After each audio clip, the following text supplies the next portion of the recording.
Rah! For Godzilla fans, one of the biggest movie events in history is about to go down. Godzilla vs. King Kong. For years, fans of both franchises have wanted to pit both these rivals together in one single movie. And now, it's finally happening. So to usher in this momentous occasion, well, we're gonna pit both video game franchises together and see who's the victor. So it's Godzilla video games versus King Kong video games.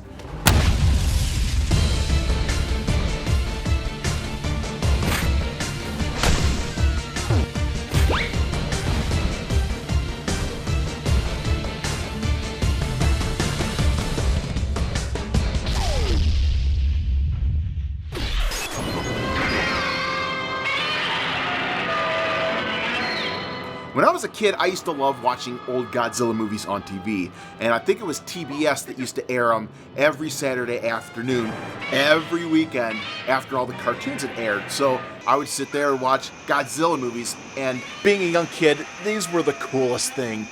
I didn't care that they were super low budget, aired in black and white, and the lip syncing overdubs were off by a mile. When I give the signal, you throw them at both ends of the control console.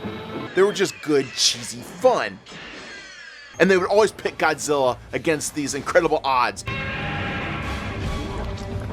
Godzilla vs. Mothra, Godzilla vs. King Ghidorah, Godzilla vs. Rodan, Godzilla vs. Gigan, the old style Godzilla vs. King Kong, or the most ridiculous Godzilla vs. Mecha Godzilla, which is Godzilla but only Robot Godzilla. Talk about super cheesy to the max. And now, these current versions of these fighters are finally colliding in the brand new Godzilla vs. King Kong movie. So with the franchise running for almost 7 years now, with close to over 40 movies in tow, you know it's only a matter of time before Godzilla stopped in and took over that Nintendo console. Now when it comes to old Godzilla, well, he ended up having 2 video games released in the US, where King Kong here didn't have any. And since we're going to be keeping track of who the winner is in this episode, well, it looks like having 2 games puts Godzilla on the board with 1 point. And if we judge a book by its cover by looking at the cover art here, well, looks like this is going to be one hell of a ride with Godzilla, Monster of Monsters. So let's go ahead and put this king of all those monsters into our NES, start this one up, and see how it fares. And, what the hell am I looking at here? Is this supposed to be a game of Godzilla checkers? When I looked at that box art of this game, this isn't what I signed up for. So, upon playing this game, we see that it is an overglorified board of checkers filled with shiny packaging, a flashy intro, and Godzilla himself. But of course, package a turd, and it's still a turd that's now rotting inside of all this wrapping paper. Alright, so check out the story of this video game. War has begun with Planet X, so now Godzilla and all the monsters will be used as that battle rages on across the solar system. So, I'm going to be fighting out in space with Godzilla. What the hell? I don't want to fight out in space with Godzilla. I want to fight in a city, destroying shit, blowing up buildings. That's the game I want. Not traveling to outer space to the planet of Neptune and trying to shove that up Uranus. Especially when this game features this Metroid-like Mother Brain ripoff shit here. But that's another story. So, alright, with this game, looks like they slapped us onto a board game, which we're given the task of clearing all the bad guys off of. And I have to do all this along with the help of Mothra, because now she's my sidekick? Okay, Mothra, cool, but again, what? If you think this is the only cat turd in this litter box, ho, buddy, better smash your face down into that greedy gravel and take a deeper whiff, because the controls in this game will also make you want to throw this game right out the nearest airlock, because they don't allow you to just move your character to the left or right anytime you want to, because you can push over all you want, but you still won't go anywhere. Nope, because we've got some Q*bert geometry bullshit going on here. And of course, when I played this game for the very first time, I was like, gosh, I can only move up and down? What the hell's going on here? And this is how I thought you played the game until somehow this happened. What the shit? How the hell did I do that? Well, it took me about 15 damn minutes, but I soon discovered that only by pressing up or down at the same time as the right button, it'll make your character move in that direction. Well, this would have been nice to know when I was trying to play as Godzilla for the very first time, and the stupid game kept telling me I can't move because Mothra's in the way. Well, no shit. And of course, now the game asks me if I'm gonna move here. Well, obviously not, so I guess I'll just have to exit out of the screen and click on the other guy. And, oh shit. Did I just accidentally forfeit my turn? What is with this game? And great, now the bad guys get to advance forward while I'm still sitting here like a schmuck. Alright, fine, now we'll play as Mothra, move this guy over here, and... Alright, now this is what I was looking forward to. A side-scrolling beat-em-up game. But unfortunately, my excitement fades into a crystallized diarrhea because playing as Mothra sucks crusty ball sacks. Every time Mothra gets hit in this game, well, your ass gets knocked halfway across the damn screen. And this kills any momentum you keep trying to establish in this level. Oh, come on! Ah! What the hell? My god, could this moth be any bigger on the screen? She's as big as a fucking plane! No, no! Ah! I'm just gonna come out and say it. Mothra is shit. No, she's more than that. She's triple shit between two double-stuffed Oreos also filled with shit. Her attacks suck, she's super weak, and trying to steer around the screen is a complete pain in the ass. And to make matters worse, each one of these stages that these squares represents aren't exactly levels here either. Because if you land on any one of these squares, well, it brings up the same exact level as the last one. What? So yeah, expect this game to get very, very, very repetitive. And the only break in this monotony is when the bad guy actually reaches you to attack. Ah, great, here we go. My dumbass Mothra fighter against Godzilla the Squid. We all know this isn't gonna end well. Come on, Mothra! Come on, get him! Unfortunately, Mothra is so underpowered in this game, Godzilla ends up pushing me into the corner and starts stomping me into the ground? What the hell? Get out of there! Ah! Ah, fuck you, you tentacled cephalopod shithead! What is this? I can't even move a single inch because he's stomping my ass into the floor! And then, of course, in this game, through some weird divine intervention, Mothra ends up evading the battle and lives another day? Not sure how the hell that happened, but I'll take it. Alright, enough playing around, time for some Godzilla action. And since this big old lizard has some fighting room now, let's take this guy out for a test spin, and holy hell, finally! We have some teeth in a fighter! Now this is the game I was looking for. Giant lizards smashing through landscapes, destroying anything that stands in his way. Yeah, we'll show those rocks who's boss.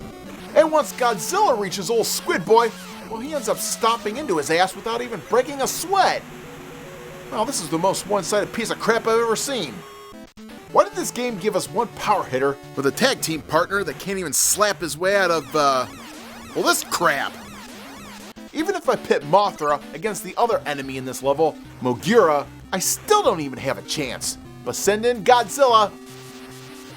Holy cow. Did anyone even playtest this game before releasing it? I can't imagine Nintendo sitting there and thinking this game gets a seal of approval. Because the only seal I would have given this game is by taping up its ass and then sealing it shut. Now the goal of this game is to cross this board here until you reach the command center. And since you can only move a few squares at a time, you'll have to keep playing through these same damn looping levels over and over again. And God help you if you accidentally get Godzilla knocked off the playing field. Aw, shit. I'm now left with Mothra? Oh, what bullshit. And great, now I'm dead. Thanks, Mothra, you suck! Now there are a total of 7 levels in this game. And if you find any full playthrough of this game online, well, it reveals that the total time in beating this game is around 4 hours long. 4 hours? Are you kidding me? I can't even stomach 2 minutes of this game, and the game developers wanted me to spend 4 hours trying to beat it. Ugh, I'd rather take a dump in a deep fryer and watch my turds explode. I mean, yeah, this game packs in all your favorite Godzilla characters, but this isn't exactly the game I was hoping for. Well, at least they added this cool feature, which in this password section, if you enter the password of Ghidorah, it allows you to access some weird debugging menu. Now after playing this game, I was really interested on seeing what Nintendo Power had to say about this game. Would they be a corporate shill, or would they tell it like it is? Let's find out. Looks like they tried to make this one look as exciting as possible. War of Monsters spreads across 8 planets, including Planet X. Ooh, cool. Earth, Mars, Jupiter, Saturn. Great, just what I want to do. Play in outer space. And alright, the power player meter. Alright, let's see how they reviewed this. Graphics and sound, they gave a 4. Alright, I'll agree with that. Play control, a 3. Oh, give me a break. Challenge, they gave a 3.5. Alright, that's good. And then overall fun, a 4. A 4? Oh, come on! How'd this game get a 4? If you ask me, this game gets 2 turds in a barrel. Toasty! Alright, so this game was pretty much a dud. So let's go ahead and check out this second game because, well, looking at this cover art here, this also looks like it could be an awesome game. So let's see here. Flashy intro, colorful startup screen. It doesn't look too bad. But now for the actual game. And, damn it. Don't tell me this is a piece of shit strategy game. Oh, I always hate playing these things on Nintendo.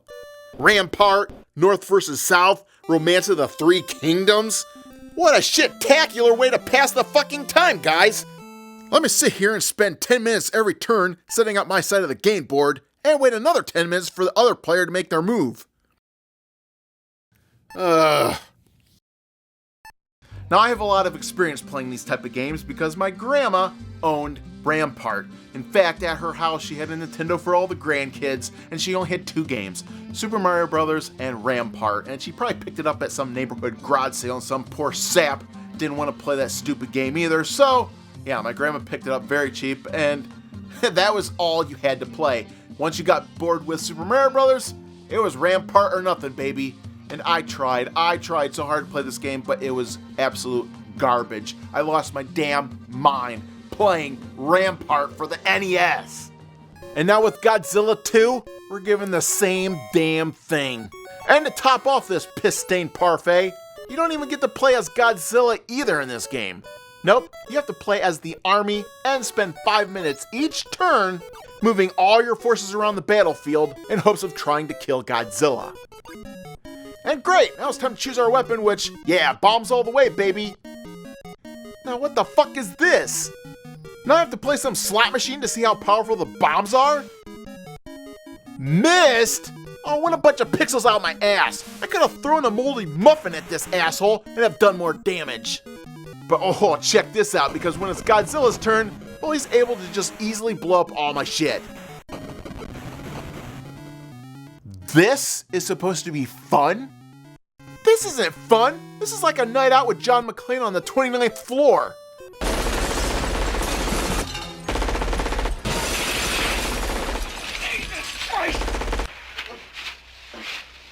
Yeah, how you like that Die Hard reference? Yippee-ki-yay, motherfucker.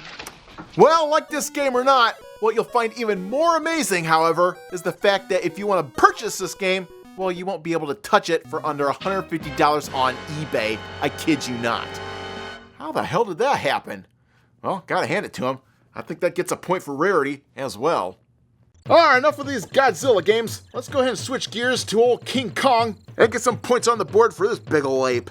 And to do that, well, we're gonna have to roll things back all the way to the days of Atari. Amazingly enough, King Kong here is the only fighter to be featured on the Atari system. Because when it came to Godzilla, well, I guess he just wasn't popular enough to be on the Atari. Plus, King Kong here also came in this fancy blue-colored cartridge. So, yeah, I think those things alone deserves a point for King Kong here. So the point in this game is to run to these ladders here, keep on ascending upward, and defeat this big gorilla waiting at the top for you? Wait a minute, didn't this game sound pretty damn familiar? Like Donkey Kong? This game is just a complete ripoff of Donkey Kong, all the way down to how the gorilla climbs up to the top of the screen at the game's intro. Yep, looks like a Donkey Kong clone to me. Yeah, I think that's pretty safe to say since Donkey Kong came out in 81 and King Kong came out in 82. Oh, brother. But besides that, I mean, this game is pretty solid. And I think I might actually prefer this version over the Atari Donkey Kong. Ah, shit, you know what? Forget it. I didn't even see that stupid cupcake going up the ladder to get me. You don't see that kind of crap happening in Donkey Kong. You know what? Screw this game. I'm over it. Now, fortunately, if you wanted to play a King Kong game on the Nintendo, Well, that was kind of a tricky situation, because the Nintendo Japanese Famicom system ended up getting King Kong 2, but unfortunately, this title never arrived to the United States. And that's a real shame, because once you play this game, you find out that it's pretty damn awesome. Despite this crazy title, which translates to Atari no Megaton Punch, King Kong 2 features everything you'd want in a King Kong game. You get a flashy intro that features a heartfelt story, tons of colorful graphics, and the gameplay? Oh, it's a dream, and it delivers. You can use that Megaton Punch to Hulk smash the enemy, and you can also jump around like a giant ape should, which also stuns nearby enemies as you destroy everything in sight. And the icing on this cake is how only a few seconds into this game, well, you just happen to wander into a military base and start blowing everything up. Oh man, I love this game. With a game like Godzilla, you just end up sitting there hoping this game was so much more. But with King Kong, you get exactly what you're expecting and more. So yeah, I think that deserves a huge point for old King Kong here. I, for the life of me, can't understand why this game wasn't ported to the NES. If I would have been able to add this game to my childhood and play this while I was younger, this would have been awesome. You get to wander through forests, wade through water. In fact, the only weird thing about this game are all these hidden doors that randomly show up and transport you into these rooms that contain various power-ups. Now, this game doesn't really seem to be plotted out in linear stages, so sometimes you tend to walk around in circles a lot. But I think this huge spider guy here is the ending boss, and yeah, everything is just hunky-dorky until BAM! You reach this spider guy and you start spawning spider babies to try eating your eyes out. Ah, great, now I'm dead. No extra lives, no continues, just an eyeless King Kong rotting on the floor. Now, as far as these other gaming consoles of the day go, well, King Kong here was nowhere in sight until reappearing in 2005 for the Xbox. As for Godzilla, though, boy, this big old lizard just showed up everywhere. On the Game Boy edition, well, Godzilla's turned into a fluffy little cuddly dino, and instead of getting the game we want, a side-scrolling adventure game, well, we're given a side-scrolling puzzle game. And this means in every level, well, you have to carry out a specific task to reach the next level, and if you screw up, well, there's no way to get out, and you'll have to restart the level and do it all over again.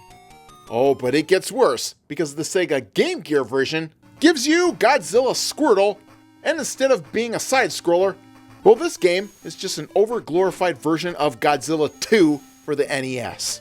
Ugh, well, at least you can play as Godzilla now. But just prepare to be majorly bored as you wait endlessly for the other side to make all the moves. Oh, what? And they have Mechagodzilla too? Oh, what bullshit. I want to play as Mechagodzilla.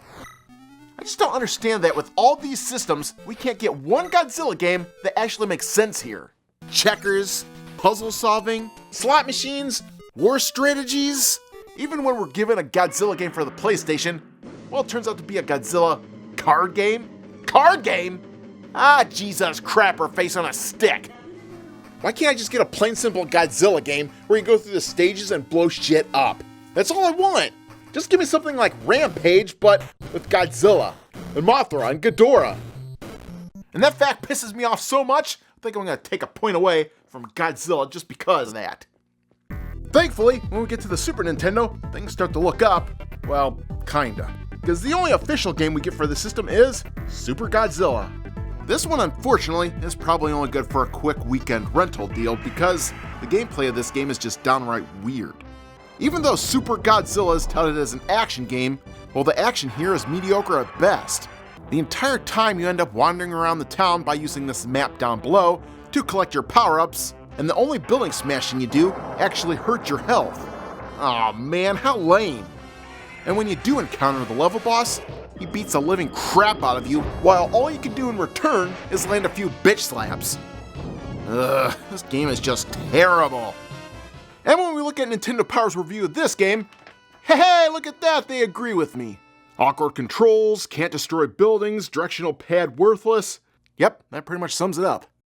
Now when it comes to Godzilla games on the SNES, here's where things get interesting. Now in 1995, there was a Godzilla game that was supposed to be released that was going to be incredible called Godzilla Monster War. And even the gaming magazines even promoted it as such. And then just prior to this game being released, first it was delayed, and then it was ultimately canceled. Oh man, what a shame, because Godzilla Monster War is amazing. Now, no, it's not a platformer that I was hoping for, but it is a game that features all the main monsters from the Godzilla franchise that are all pitted together in a Street Fighter-like fashion. Now you can button mash your way through tons of familiar faces that each have their own special attacks and moves. And thank God, Mothra doesn't even suck this time around. She's actually a powerhouse. Aw yeah, wing slap that bitch! And since the NES version is the only good Godzilla game, well, I guess I'll just have to give that point back to Godzilla. And now it looks like, oh man, things are all tied up. Alright, well, enough of that. Time for the main event. Godzilla versus King Kong. Alright, fight!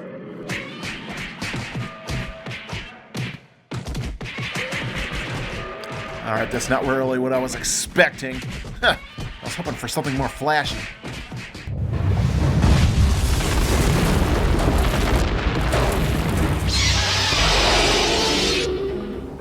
What the hell? Mecha Irate Gamer?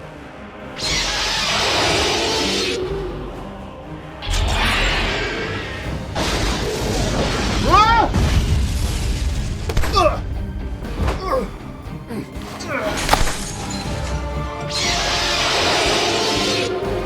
Damn it, Mecha Irate Gamer! What the hell are you doing here?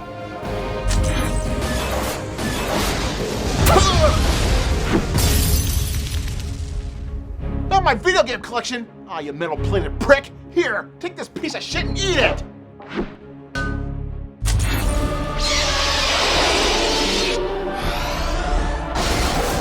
Ah! Oh man, this doesn't look good. Where's John McClane when you need him? Oh man, what are we gonna do now?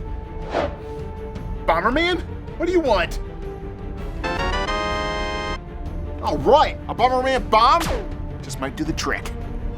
Alright, you handsome Mecha Irate Gamer, chew on this!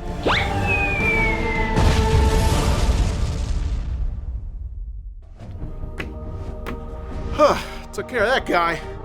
You guys alright? Alright, good. Well, looks like we proved the justice of our culture.